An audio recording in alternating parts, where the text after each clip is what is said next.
My name is Mary Akehurst, and tonight we are in our Learn More series, and the topic is Hope for Learning and Behavior Problems.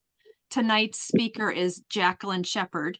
She's a health counselor and an author of the book called Silent Takeover. Jackie, thank you for coming and sharing with us tonight. Thank you, Mary. We're going to be talking about my favorite thing, my favorite topic in all of these years of working with health, working with helping people have better lives. I still like to talk about learning and behavior problems best. I started trying to figure out what we used to call what's wrong with these kids way, way back in the late actually, I would say 1967, I started researching how does nutrition affect behavior. But in the early 70s, we were beginning to get labels. We were beginning to find out that indeed we had something wrong with not just a few young people, but many. And I began really digging into research on what we called what's wrong with these kids, ADD, ADHD, and autism. However, Mary, there just wasn't really anything out there, but I was privileged to meet and work with a research pediatrician who was able to do all sorts of blood tests, urine tests. He was so far ahead of his time.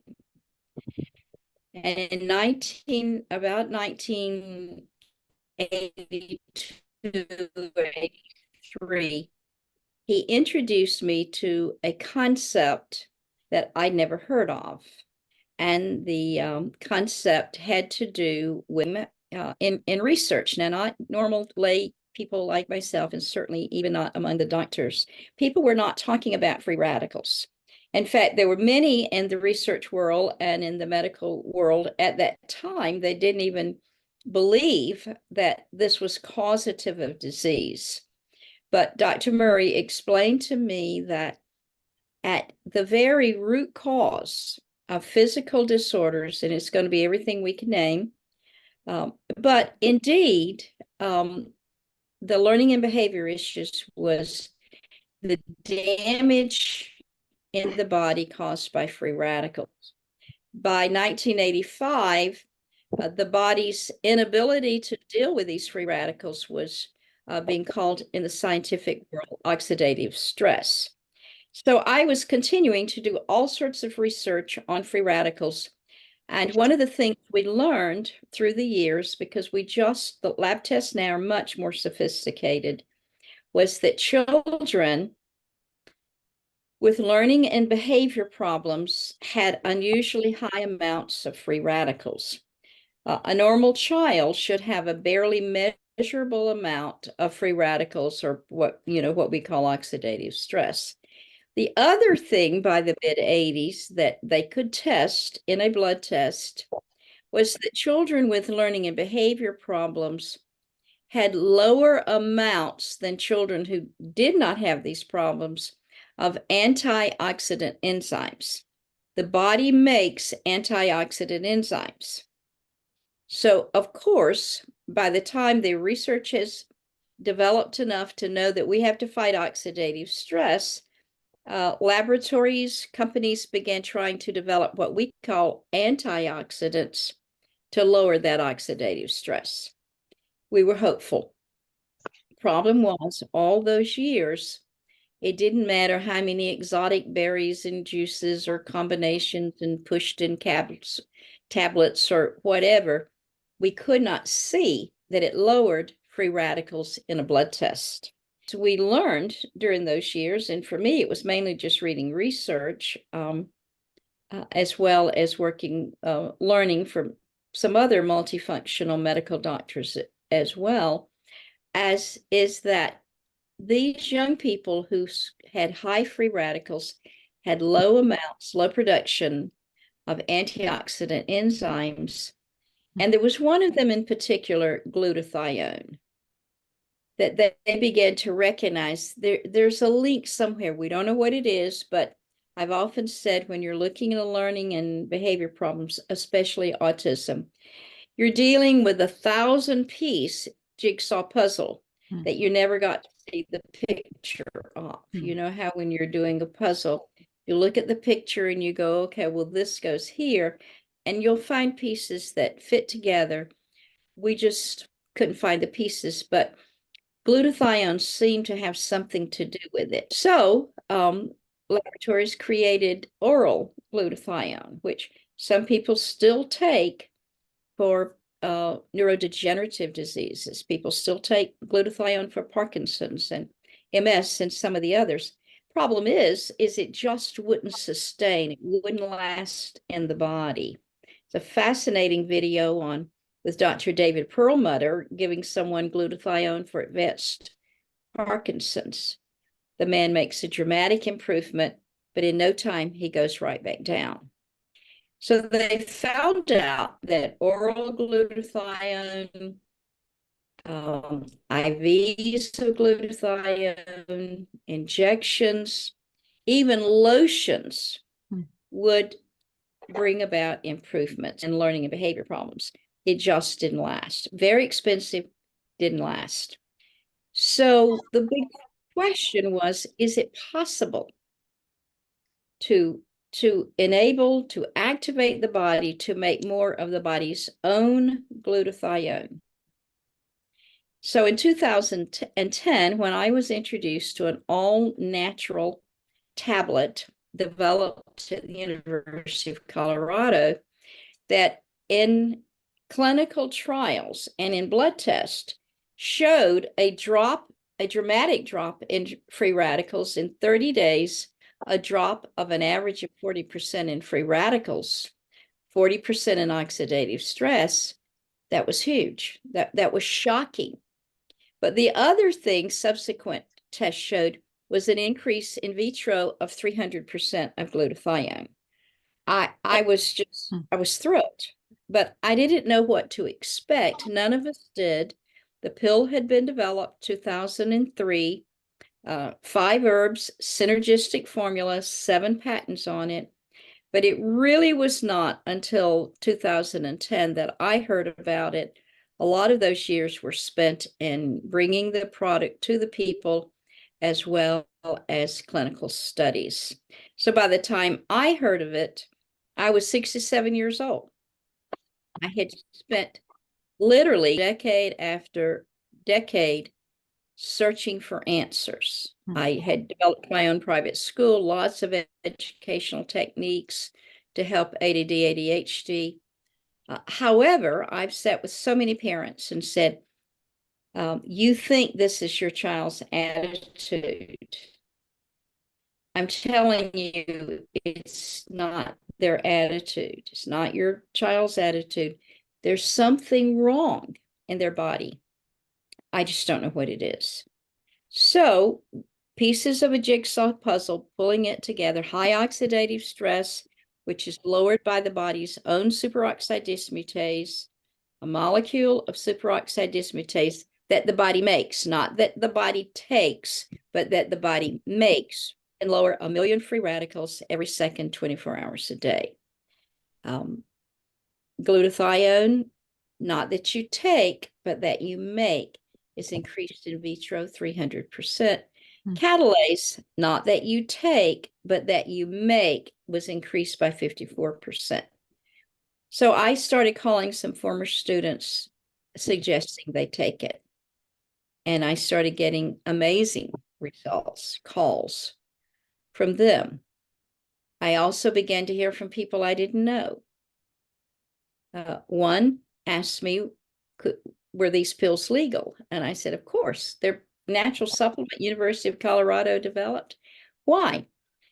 And she said, because 3 weeks after I started taking them, I woke up one morning and the brain fog I'd had all my life was gone. So I said to her, what type of ADD did you have?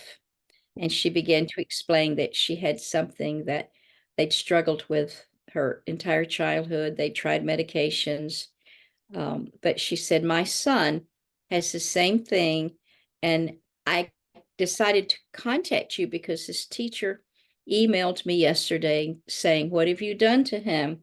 It's like having a new student in class. So, Mary, after all of these years of chasing the wild goose, I felt I was really onto something.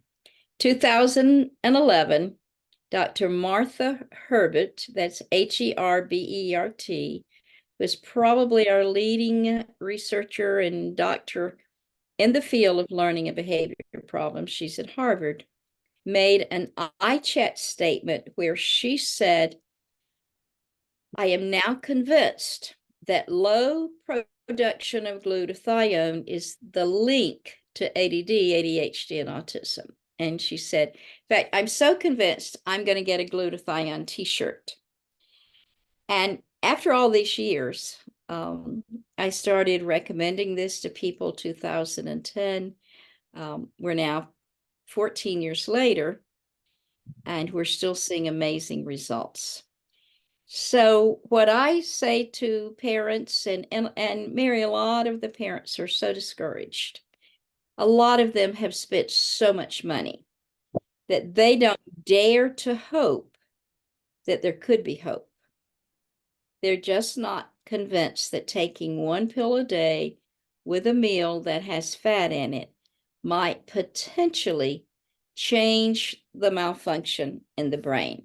I'm going to tell you one more quick thing, and it is that not only does this all-natural nutraceutical, this is not a supplement, it's a nutraceutical that causes activation in the body. Not only does it increase the body's production of these antioxidant enzymes, but it does it in a very unique way. Every cell of your body has a little messenger signal called NRF2 in the cell. It has to be activated. So our little natural product is digested, it comes along, and every cell will say to it, come on in. When it goes in, it checks, it activates NRF2, which moves to the nucleus of the cell, and then it sends a message to survival genes to upregulate glutathione, superoxide dismutase, catalase, and actually 600 survival genes. Actually, we know there's more, but we've science on the 600.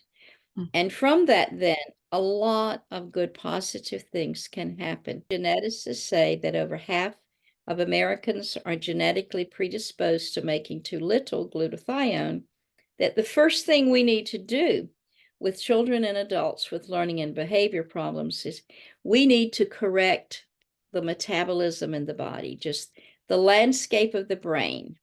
When we are able to make more glutathione, the glutathione, which removes cellular debris, can clean out all sorts of things in every cell in the body, but especially in the brain, because where the oxidative stress has harmed these young people is in their brain, high inflammation in their brain. I am working on a book, and I'm going to have lots of chapters on causes, but they all boil down to high inflammation in the brain, and this combination, synergistic combination of these herbs, begins to lower that inflammation. It begins to correct neurotransmitter imbalances, such as with the glutamate and the GABA. If the neurotransmitter glutamate is not balanced, the GABA won't be. And parents of young people with ADD, ADHD, and autism have probably heard these terms many times. But this one little product, by increasing the production of glutathione and by lowering oxidative stress, enables the glutamate and the GABA to become balanced. And when that happens, the serotonin, the dopamine, the norepinephrine begins to become more balanced. So what do we see? We usually see, and I can't make a promise, what we usually see is that they get better.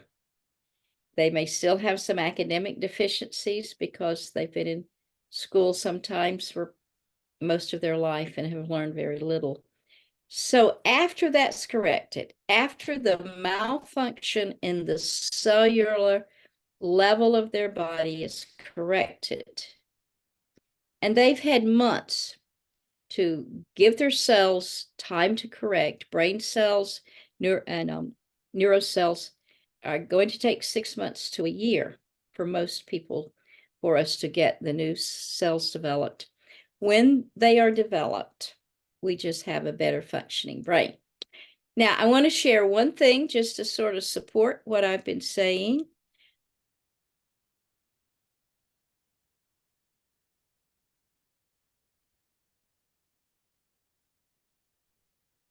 Let's put in autism.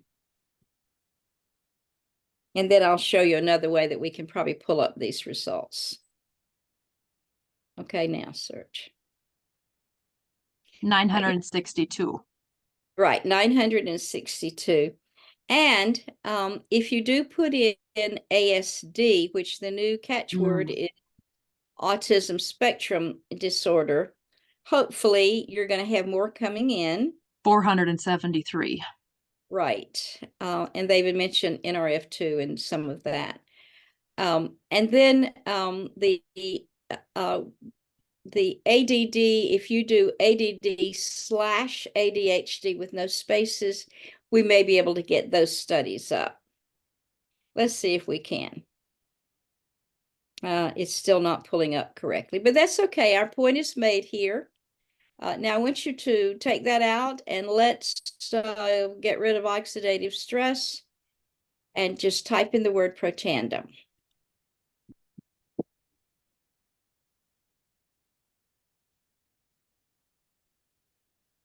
$28 results. Yes. So the other, if sometimes when parents are trying to help their children or their adults, they're giving them a lot of supplements that, one, they're not able to do anything. Secondly, they have no science behind them. So we have 28 clinical studies here, major universities, studying all sorts of things about how protandum lowers oxidative stress and can improve so many different things in the body. Dr. Fanning is a neuroscientist who had been treating a young man for ADD. We can go back and attach this. Sure, okay? That's fine. Okay. All right, anything else we need to cover? Well, I think that PubMed is an excellent place to go as a research and to find the science that shows oxidative stress is the key that needs to be reduced, and Protandem is able to reduce the oxidative stress significantly in 30 days, and then of course long term. 15-year-old diagnosed with ADD, and Dr. Fannin put him on 3 of our activators: NRF2, which we call Protandem, NRF1, and our brain nootropic Axio. And let's play it here and see what he tells us. We're looking at a clinical sample of one of my ADD cases. This is a 15-year-old male who's been diagnosed with inattentive attention deficit disorder, or what we call ADD.